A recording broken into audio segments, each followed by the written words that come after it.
Difficult group to pin down because they're on the road playing shows almost every night, but we did manage to squeeze a couple of minutes in with Lawrence. Welcome. Thanks for having us. Yeah, Clyde and Gracie, thank you for coming on the show for the second time, as a matter of fact. And a lot has changed in your world, the biggest thing of which is that you're touring with the Jonas Brothers. So tell us the story about how that got booked. Yeah, I mean, we do a lot of work with this guy, John Bellion, who I'm sure many of your listeners know. He's an amazing writer, producer, artist. We've been working with him on our own music for a while. And more recently, he has kind of brought a subset of the Lawrence band members, particularly me, Johnny, and Jordan, in on helping him with other artists that he's working on their projects. So it's kind of become this very multifaceted relationship that we have with John. One of the projects that was on his plate was producing and writing, the entire new Jonas Brothers album, the album. And so he enlisted the help of our little production team, the Diner, to help with a few of the songs.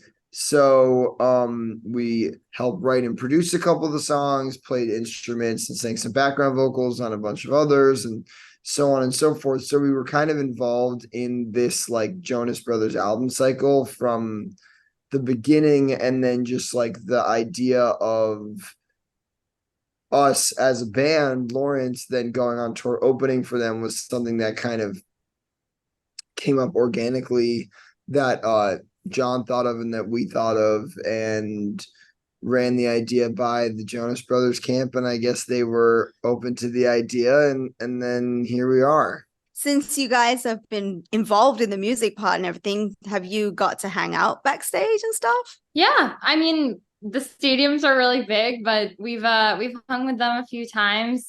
Couldn't be nicer guys, and I think like the spirit of family bands is really pervasive on this tour. Obviously, we're siblings, and so I think, it's just like a really cool, nice energy on the tour, given the whole sibling nature of it all. And I'd gotten to know them a little bit before the tour, obviously, having worked with them on the album and stuff. So they're all super nice guys, and we're really happy to be on the tour. Now, you've got that new song out called I'm Confident That I'm Insecure, which is, first off, a great title, and also great lyrics that seem like they come straight from the heart. I assume the writing process for this one was probably very personal, but how much collaboration, how much feedback between the two of you took place while you were trying to figure out what to say in this record? I think, as is always the case with like our writing, even if one of us sort of starts it or has the impetus for the idea or even writes a large portion of it, we're always bringing it to the other one, always collaborating on it, always wanting feedback, or can we write this section together? Or that's just like how our writing process works always. Even if it's a really personal story for me or a really personal story for Clyde, we end up both kind of coming in and putting in a ton of our own experiences or thoughts, or trying to get into the other person's mind. And that's true also of, Johnny and Jordan in our band, who do a lot of the producing, and John Bellion.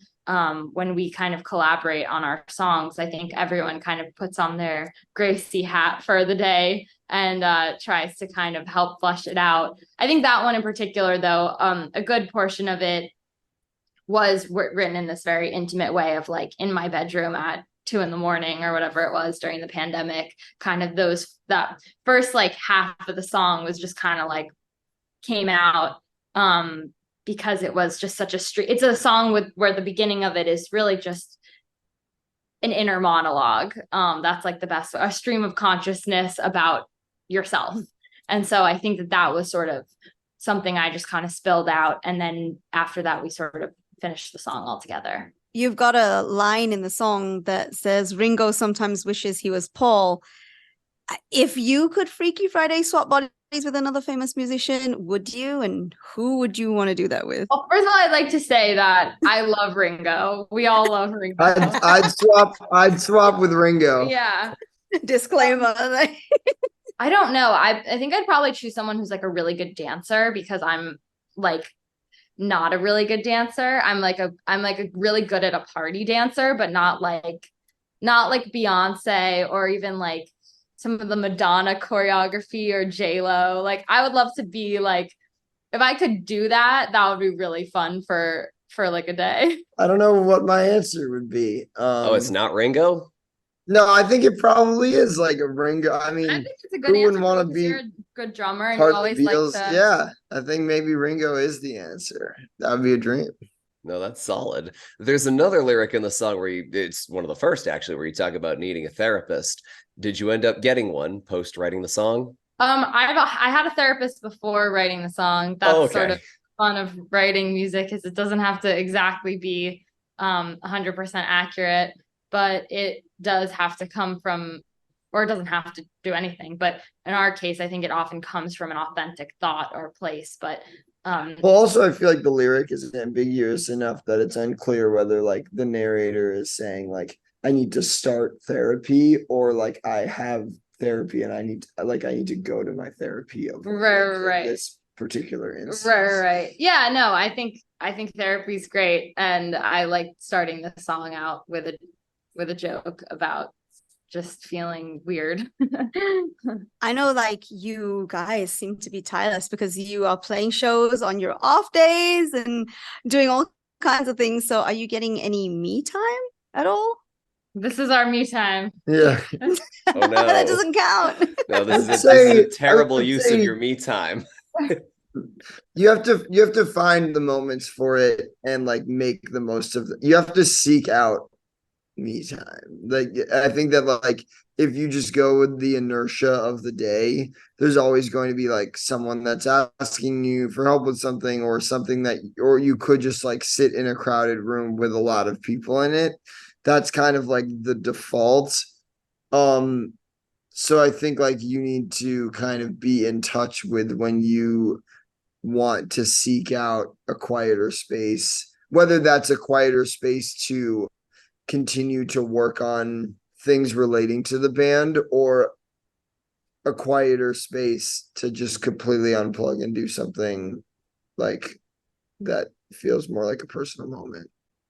Right. Well, as we sort of finish the journey through the mental health part of the song, obviously in the title, you are confident that you are insecure, but you've also had a lot going for you lately. So tell me something else that as a band you are very confident about that's maybe more on the positive side of things. I mean, I'm very confident that the new music that we're working on is exciting and fun. I guess my answer is twofold. One, I do think being confident that you're insecure can still be a really positive thing, which is a good thing. So I still feel that way, and I still feel like every single day I have a mixture of both of those sides of myself. Even when playing a stadium or an arena, I still like we'll walk backstage and be like, did I make a weird face or and I think that's all part of the sort of like performer's journey. And I like love that. But simultaneously, I will say I am confident, and this is slightly hyperbolic, but maybe not really, that we have like literally the best band and crew in the world. Like they are just the best people. If you come to a Lawrence show, there's 8 of us on stage, and then we have a small but very mighty I guess 4-person crew right now. And I just couldn't feel more confident in who they are and how good they are. I feel like you've got to be some kind of confident if you're putting, I guess, your entire life onto video, onto film. Right. For the documentary. Yeah, it's called Hotel TV Show. Hotel TV Show, yeah. Our last album was called Hotel TV, and this documentary series is chronicling the period of time that we went on our headline tour for that album, which was our first tour back from COVID, right? Kind of in the heat of picking up touring after COVID. So what's it like filming a docuseries about yourselves? Honestly, it's interesting because I feel like it was so long ago that when we like are seeing cuts of the episodes, like it just feels more like a memory than my current reality. in some ways, but I think it's really cool. I mean, I think that we've often described our music as very TV show-esque, like with, you know, when we describe our influences, we'll talk about artists like Stevie Wonder and Carole King and whoever, but then we'll also talk about Seinfeld and Everybody Loves Raymond or whatever. And so I think that having a TV show component of it where it's following the characters that you hear our stories in the songs, but then you see it in real life, it's kind of a natural extension of that. I don't know. It doesn't make me that uncomfortable.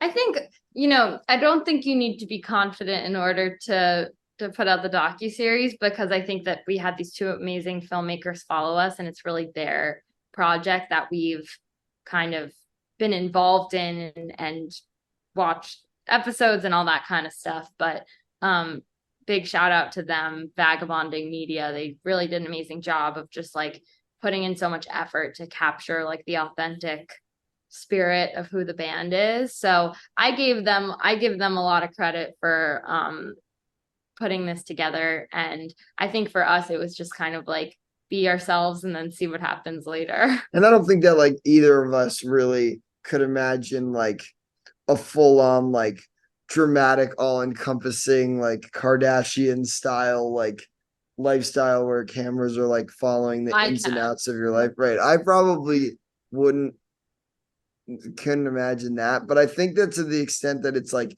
giving people an inside look at like how the band operates, I'm really passionate about that. Like I love videos that go behind the scenes and explain how things work from a creative standpoint, from a logistical standpoint, from an operational standpoint, from a personality standpoint, Emotional standpoint. An emotional standpoint. This is the kind of thing that I would have loved to see about one of my favorite bands before I started touring. So on that level, I think it's really cool. There's one more really cool thing that we had sort of talked about a little bit the first time we met, but you hadn't gone and done it yet.